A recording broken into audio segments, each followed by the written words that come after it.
Drawing is hard. I think people don't realize just how difficult it is. I mean, everyone has drawn before. It's part of being a kid. But most people have never really tried to study drawing. You know, taking a task that seems impossible and breaking it down into a science. Out of all those daunting tasks that you could choose, drawing the portrait is one of the most difficult. For example, if you're a police sketcher and I told you the suspect has brown hair, blue eyes, is male, 30 years old, and white, I've just given you a very accurate description of somebody. But almost none of those give you anything you need to draw that person. That hardly describes the physical qualities of their face. That's because the normal way we interact with the world on a daily basis is almost entirely the opposite of how an artist needs to. There is a solution to this problem though.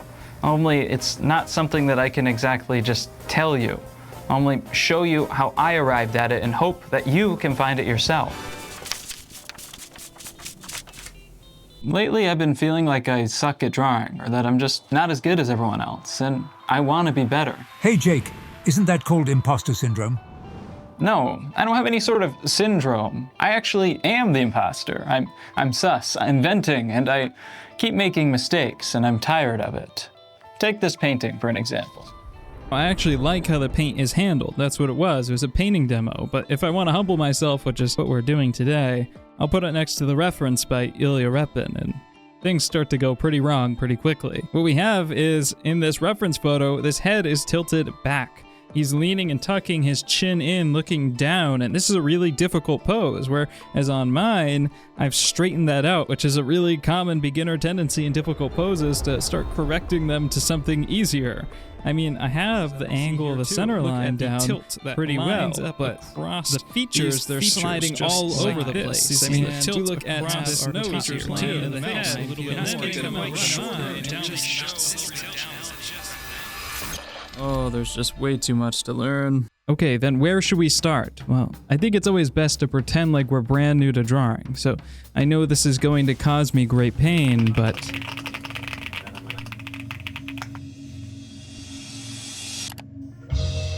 Okay, well, we'll see what we got here. We got some pencils and paper. That's pretty good.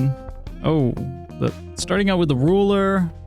Oh, and the compass. No, we gotta learn how to draw circles. I mean, it's even if the circle's lopsided, like, it's really not even a big deal. Oh no. He's a pirate charting out where his ship needs to go. This is hardly drawing. How does this look fun to anyone? This looks so, it looks so boring. I didn't come to geometry class. It just keeps going. Everything is a measurement and a ruler, and it's like some sort of architectural drawing, but there's not even perspective. This is your first drawing how-to video. Just not even used all those rulers, and it's not even like symmetrical, hyper detailed piece by piece rendering. Of course, it's the eye and the eyelashes and the pupil and the perfect little highlight on the eye, and it's just Oh man. It is a hellish experience learning how to draw. The second you try to look something up that seems simple, you'll be bombarded by thousands of different contradictory pieces of advice. Learning to draw doesn't have a skill curve. It has a skill cliff. A skill Mount Everest. What's being referenced here is the Loomis Method. It's impossible to go anywhere online without seeing tutorials of people drawing the head using this method. There's so many of these videos that people have learned about this method only from tutorials who have learned about this method only from tutorials of other people who've only learned from tutorials.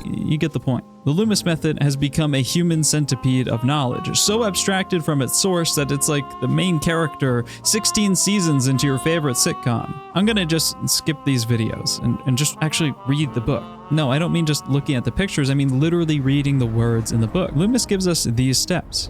Take a ball. Cut off the sides of the ball. The middle equator line is the brow line of the head, and then we add a center line going down the front of the face. Next, we mark equal divisions for the hairline and nose line. Drop the measurement down one more time, and now we have the equal thirds of the face. Connect up the jaw, and now you have a head. It's good, essential drawing knowledge, and very helpful.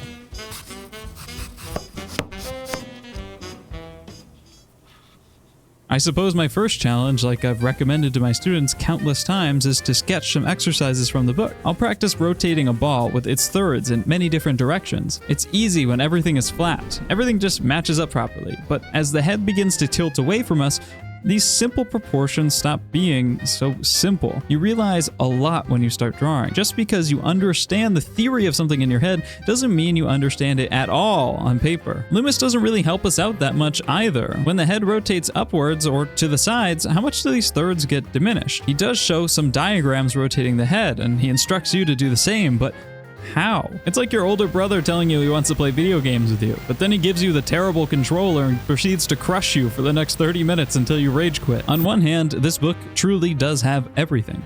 If you actually read it, there's a ton of great advice. It goes over the simple forms of the head, the basic rotations, features, anatomies, planes of the face, expressions. There's literally everything you could want to know about a head in this book. But as you begin to draw, you realize that the paragraph or two on each topic just doesn't feel like it's enough. How do we get from a ball head to a planar head to a head with features and finally to one that's rendered? Well, he shows you these planar head models, he shows you the basic forms of the features, but how do you get to that result? There's no obvious construction lines here, and he gives you some of these answers, but mainly in the form of suggestions. And I don't want suggestions, I want facts. Well, we'll mine Loomis for his core ideas, which center around something called construction. When we look at a method that measures everything out using only tools like our friend from earlier, why not just use a grid? Or why not just use a ruler and compass to plot everything out? Why not just trace the drawing? Or for that matter, just right-click, save the reference photo. All any of this is just accuracy to the photo. We're arranging a series of flat shapes and patterns to be as accurate as possible to the photo reference. There's very little creative work or fun in this. The best your end goal can be is the photo you started with. Didn't you learn how to draw to have fun and make your ideas come to life? Loomis has something to say about this. Drawing for mere duplication has little point to it. You may do it better with your camera. Drawing as a means of expression is the justification of art over photography. Art directors have told me that they use photography only because of the mediocrity of available artists. The demand for good work far exceeds the supply. Rarely does an art director prefer a photo to a well-executed painting. The difficulty lies in getting the drawing or painting that is good enough. If we are to carry our craft forward, it will not be through the imitation of photography, nor even through greater technical ability. It will come through the greater scope of the imagination on the part of artists. It will come also through greater technical freedom, leaning away from the merely photographic, and through greater individuality. To try to compete with the camera on its own ground is futile. We cannot match its precision of detail for straight values and local color. There is little that we can add, but for real pictorial worth, the gates are wide open. We must reach into the third dimension by drawing masses or forms through construction. These words are somewhat interchangeable. They just mean drawing actual things instead of flat icons meant to represent things. I think a good possible thread we can pull on to unweave the mystery of head drawing is to understand the skull. But despite his insistence on the importance of the skull, the only diagrams we get are these dinky ones. Fortunately, I know just the place to find some good skull drawings. The Repton Academy, or the Imperial Academy, or the Academy of Arts, named after one of the greatest painters of all time and its graduate, Elia Repton. It's had many names and many political changes over the years, but there's one thing that is constant. Form-based drawing. There is something highly captivating about these drawings. They feel real. They feel like you can reach into the paper and grab them. They just feel. And that's unique, especially in this day and age. Standard Western education insists on not teaching any sort of procedure, as to not corrupt the creativity or naivety of the artist. Or you could find some sort of Western atelier or technical school of drawing, and instead they'll do long, slow drawings focused on light and shadow. Neither capture the dimension that this approach has right here. So I'll copy constructive diagramming from the school to help solidify my understanding of the skull, and more importantly, how it breaks down into simple, understandable masses. I'm not trying to become a doctor here. I'm just trying to look at something complex and turn it into something manageable. That's our goal as an artist, to turn chaos into beauty. Even though a skull is far simpler than a face, being that it's just a face stripped of its most organic and nebulous components, starting any drawing is incredibly daunting, but anyone can learn to draw a simple circle and then attach a jaw, just like Loomis. Advancing to the next stage can be obtained by the same logic. Instead of trying to draw the complicated organic pieces of the skull, just simplify them into memorizable plane. Loomis provides diagrams and simple rotations to study, but for more complex ones, we'll just use this simple 3D model. Of course, I could just be deluding myself here into thinking I'm drawing form, but instead I'm just cleverly copying shapes. Who am I to judge my own sanity? How am I supposed to know if I'm ready to move on to the next piece or not? How am I supposed to ascertain my own skill level? That's why I periodically draw from memory, to test what I actually know and to solidify what I learn. After a few days of this, I'll have to test out my skill on a subject that's not just holding my hand like these pre-drawn diagrams. The traditional way to do that is to draw a cast. Casts are plaster replicas of sculpture. You see, looking at someone in real life is terrifying. You might even have to make eye contact with them, and that's just too risky. So drawing from life is difficult because you have to interpret all the infinite detail of real life into your own constructed and designed drawing. 10 people can draw the same reference and come out with 10 different but equally accurate drawings. That's what makes drawing so fun. There's so many ways to solve the same puzzle. There's a reason why us artists go for ancient sculpture as a stepping stone into drawing from life. Some old Greek dude who had nothing better to do than to hit rocks with a hammer all day already looked at real life for you, and he brilliantly simplified the complexity of it into beautiful organic forms. When you draw from casts, you're not only drawing something that's 3D, you're also given all the answers on how to solve the puzzle. This is like going to the gym. You're not going to be any stronger by the end of your workout, but if you do small doses consistently, you can make surprising progress. But just like the gym, I need steroids. The construction of this cast is going cleaner than any of my drawings before. I've maybe gone from 5-pound dumbbells to 10-pound dumbbells, but my end goal isn't to become the best dumbbell curler in the world. It's to become Giga Chad Artist Man. Both of these goals share something in common, but that doesn't mean that they're the same. Drawing 10,000 planar heads will make me really good at drawing planar heads. But at some point, I'll become more of a specialist in drawing planar heads than real ones. I feel like I'm drawing a bunch of pieces. On their own, these pieces are reasonably decent. But when I attempt to cobble them together, it just doesn't feel organic. We're gonna need to go find some high-grade, form-based constructive drawing steroids. I'm way too deep down this rabbit hole. I don't even speak Russian. I don't know what this book cover means, but I found something. Clearly, artists of the 19th century were able to make some amazing art, painting so far beyond me that they're almost magical. But magic isn't real, so we have to track down how these guys drew heads. If the Russian schools were drawing like this, then that education had to come from somewhere. That somewhere apparently is well summarized in Sapochnikov's book, Complete Drawing Course. Thanks, Google Translate. We present to you one of the best Russian textbooks on fine art. First published in the middle of the 19th century in St. Petersburg, the book will be useful for teachers of fine arts in secondary schools, heads of art studios, and teachers of drawing. The mid-19th century was a time of great educational reform, and Russia was lacking in their art. They used textbooks from all over Europe and brought in German and French artists to help them recreate their process. Out of this, Sapochnikov's book was one that helped shape the future of education. Whatever is behind this cover will finally bridge the gap that Loomis left behind. Clearly, there is some massive divide between now and the 19th century, and an untranslated text might be our ticket to the past. But for me, art just never seems to work out so easily. I'm just so confused. There's only one page on head rotations. In this entire book, these drawings are far goofier than Loomis. Never is it even attempted to explain how this works. The book goes over children's geometry lessons far more than any practical drawing advice. Almost the entire book is simple perspective diagrams. These are helpful, but do I need to go back through all of this perspective, drawing boxes and cubes to get better at drawing heads? I feel like I'm missing something. If this is a dead end, then surely there must be an answer nearby, like maybe Rysovany Головy Человека, or drawing the human head. It's a book from the Soviet times. Thanks from Google Translate again. The author suggests that drawing must be learned like music. We can't simply do one long drawing and hope to learn everything we need along the way. You break down tasks into many pieces, practicing over and over individual parts before weaving them back together into a cohesive whole. While I would really love someone to just tell me how to draw heads, this is actually pretty good advice. I can use it by copying diagrams of individual features. That way I can work on the clean execution of each of my parts. And the book continues to tell us that to tackle tackle the task of drawing as a whole, we must attack the problems from the most general to the most specific. That means big ideas first, like the major masses of the head, the primary mass of that being the skull. That sounds strikingly familiar to our friend Loomis. He even mentioned Sapochnikov from before. Once the general mass of the head is established, you avoid the superficial details like the eyebrows,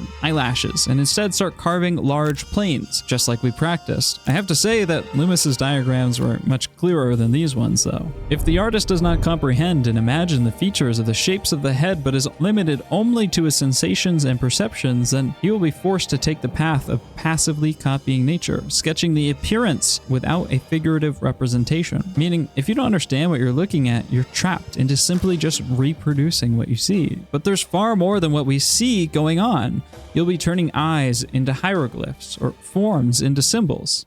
This book does the unthinkable. It provides a few step-by-step diagrams that show how to approach the drawings, not only the end result and philosophical ramblings of the process, but an actual early-stage sketch. Drawing the nose like this looks terrifying, but breaking it down into a simple prism gives us the ability to take a step back and check its proportion. To swallow the Soviet constructive drawing pill is to accept that form and construction is above all else. There is no lighting until a clear linear drawing has been done, one that shows some of the planes of the face and emphasizes the structure and the form of the masses. To rush into shading will only leave you with a weaker drawing. If you cannot construct properly, there's no amount of value or tone that will save you. With my features drawings done and my newfound approaches in constructive drawing, I can test this knowledge myself. First, it is Hercules. The head is meticulously constructed, using a sphere shape as our initial form and a center line to guide ourselves. Constructed planes of the face are suggested and lightly outlined where necessary until meticulous hatching to separate the lights and darks are put in. I've spent the past few weeks being eaten alive from not knowing, and all I wanted were answers, something to validate my approach, to know that I was walking on the right path or just wasting my time. And through consistent work and research, I found something here. But there's much more work to be done. Next, the cast head of Venus, a far more delicate and supple form. There are far less obvious planes here to grab onto. A cast like this will test all of my skills and require them to be subtle at the same time. All I can do is be even more meticulous. I've never really wanted to draw slow. I love doing everything quickly. But the slowest I can move is to use my ego to rush through the drawing instead of taking my time. I have to make every line count. Every line must not only show the form, but also the light. And this is it. This is something new for me. Drawings that are well constructed and far higher in execution than before.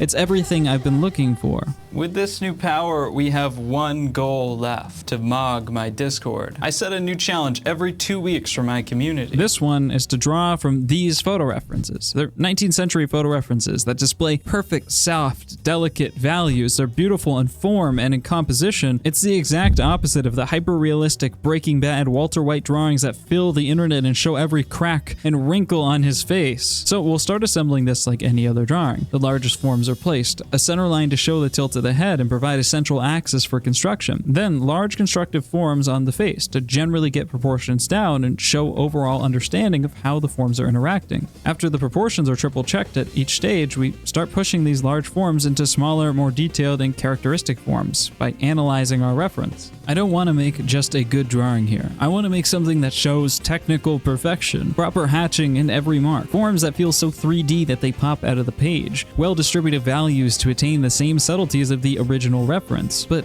things don't feel like they're going right. I'm drawing a part and then erasing it, establishing a shadow and then re-establishing it a few minutes later. I go on to one side of the drawing to get away from other problems and only encounter more. Above all else, hatching this feels like it would take a dozen hours to build up the darkness I need from the reference photo. As each of those hatch marks have to get layered on top of each other to make them darker, I lose a piece of what makes it so clean. I'm beginning to feel myself slipping back into old habits of moving stuff around aimlessly, hoping I'll stumble upon the correct answer, correct amount of accuracy. But how? I've spent weeks preparing for this. I've been reading every book I can get my hands on. I'm coming off of incredible momentum, and this should be my greatest drawing yet. But instead, I'm slipping. More grinding just has to be done. There's a failure in my approach, and it must be weeded out through practice and effort alone. I'll have to go back to the basics. To understand the head in rotation and the skull, there's just something I'm missing. I'll study anatomical models to find these solutions. But despite the side practice, everything is just slipping from my grasps. I'm having value problems. This reference is just too soft for this hatching look, and I need to integrate the graphite into the paper more to achieve more consistent tonal transitions. I'm using the paper stump here to try and salvage these groupings and darken them up to where they need to be, but it's just not right. Perhaps I've really learned nothing at all. Maybe it was a failure in construction and not a value issue. Or maybe it was truly my understanding of my lights and darks that messed me up. My values had not been arranged properly, or my hatching not precise. More practice just has to be done. This cast will hold more answers for me. The Greek sculptures, they never lie to me. There's few that you can trust in art. Many haven't stood the test of time, but some have. And Andrew Loomis did. Maybe it's just not for the reason that everyone thinks. Nestled in the back of the Loomis book, you'll find something that people often miss. The drawings in this book are offered humbly, since there are many draughtsmen whose skill exceeds mine, but because of the lack of helpful books on the subject, I submit whatever I have to offer hopefully. Aside from technical knowledge, I feel that the artist must have a certain reverence for the beauty of the construction of the head, the qualities of its forms that give it individuality, plus a desire for beauty of craftsmanship in the rendering. He should never strive to let his technique become a routine formula by which all heads are done in the same manner. Let him experiment constantly with the expression of his basic knowledge. Some heads can be done best by suggestion, others by complete detail and fidelity to life. Some will be more interesting if rendered in line, others by tonal suggestion. The result should never look as if it came off an assembly line. To vary your technical style is not easy. Neither is keeping your thinking varied. A great deal of practice and experiment is required. Loomis hadn't wanted us to do the Loomis method. He actually never called it that.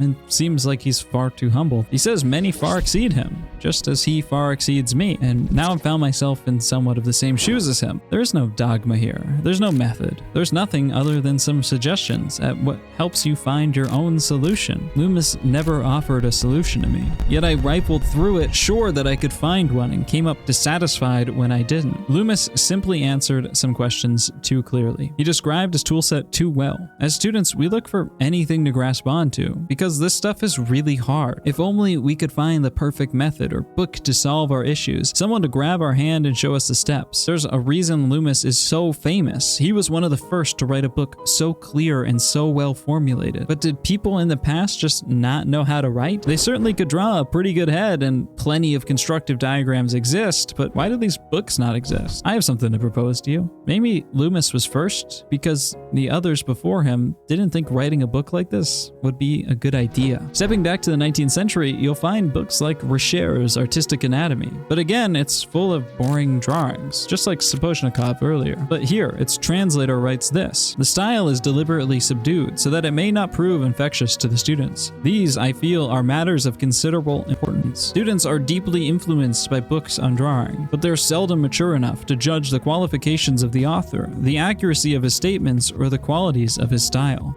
Deliberately subdued. But here, we can find Richer's personal drawings, which are full of life. Speaking of the French, we can look at award-winning drawings made by some of the greatest artists of the 19th century and find a complete and utter disregard for any aesthetics. At afar, they're beautiful, but up close, they look like they're made of staples and duct tape. It's like instead of competing to make the most aesthetically pleasing drawings, they were competing to be as nonchalant as possible. This brings a new light to those head diagrams we were looking at earlier. Is Sapochnikov loved and held so highly because he drew his diagrams better and more articulated than anyone else? Or is he loved because he cared more about the education and approach than his aesthetics? A similar drawing guide from the same time period was one by Preisler. Foreigners abroad had difficulty translating it and simply forced their students to copy illustrations from the book. Later researchers called Preisler's method copying, dogmatic, harmful, and leading the art of drawing to a dead end, leaving out the fact that Preisler never said to copy his diagrams. He writes that he provides illustrations so that students can see the principles clearly.